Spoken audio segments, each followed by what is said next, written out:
Hello and welcome to the Qualified.one podcast, episode number 6. And today we're talking about privacy and iOS 14. Uh, Users are increasingly worried about apps using their personal information in ways they may not want.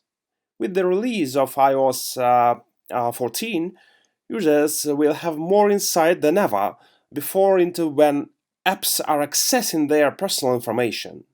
It is now crucial to explain to users why you are using these features and to only do so when the user expects it. The first point here is no candid cameras.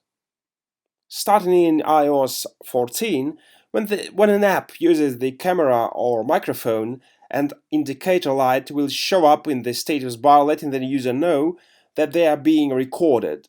This is the same indicator that you might see on your MacBook when your built-in camera is in use. Additionally, apps that have recently used the camera or microphone will now show up in Control Center so the user can go back and check which app used these features. If a user sees the camera or microphone indicator light turn on when they didn't explicitly ask it to, that's going to be a red flag and cause you to lose your user's trust. Only start recording when the user explicitly asks you to and let the user see what's being recorded. If the camera is in use, they should see a live preview. If audio is being recorded, a waveform or other visual cue will help the user feel in control of what information your app is receiving. These simple design choices will give your users confidence that they know what your app is doing and put them at ease with regards to their privacy. Next, the second point is in the general vicinity.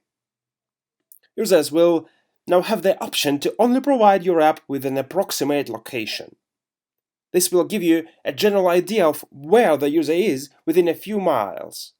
For most apps, this will be enough information to enable location-aware features. If your app requires a more precise location, you can request access to full accuracy or consider using the new ability to request temporary access to full accuracy. Temporary access will give you the user's exact location for the duration of the app session. Now, only get precise location when needed. Consider an app that finds nearby store locations and then can also give directions to the selected location.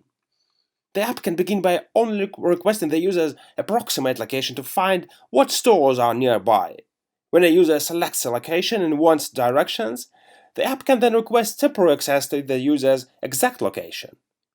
Users are much more likely to grant access to their location once they are using a feature that benefits from having that access.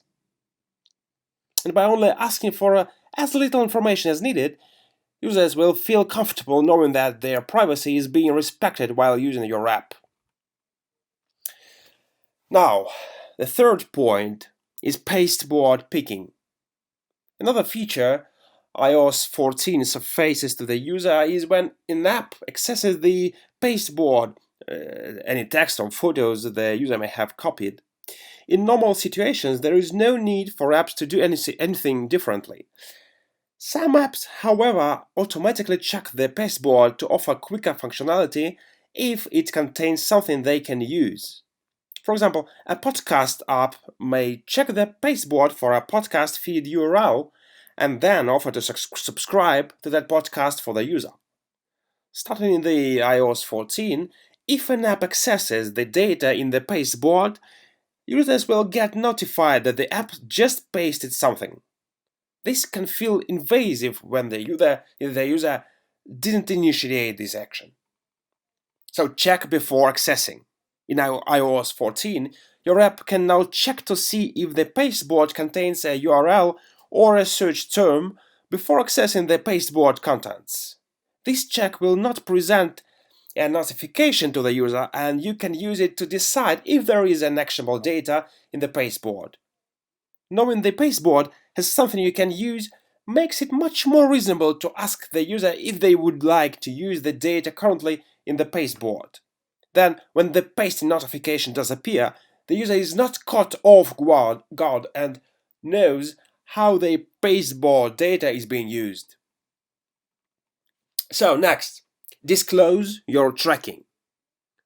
Starting this fall, when you submit an app to the App Store, Apple will require you to fill out a questionnaire listing all the information your app collects that is linked to a user's identity, and also what information is used to track a user across other apps and websites.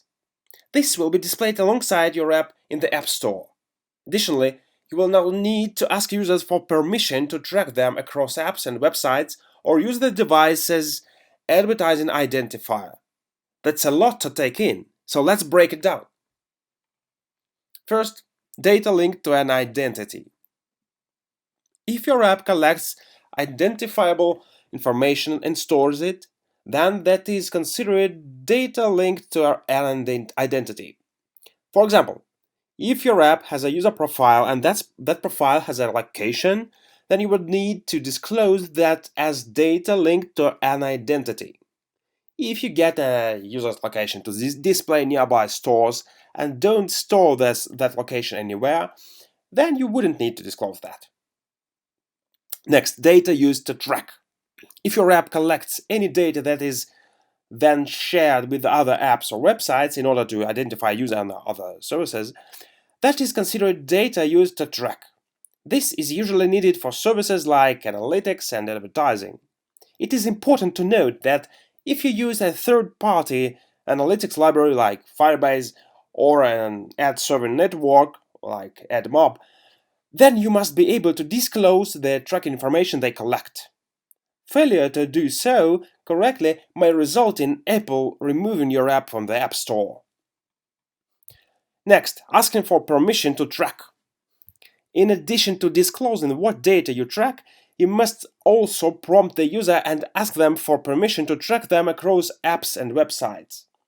This will be required if your app does things like display personalized ads or send up information to an ad delivery network.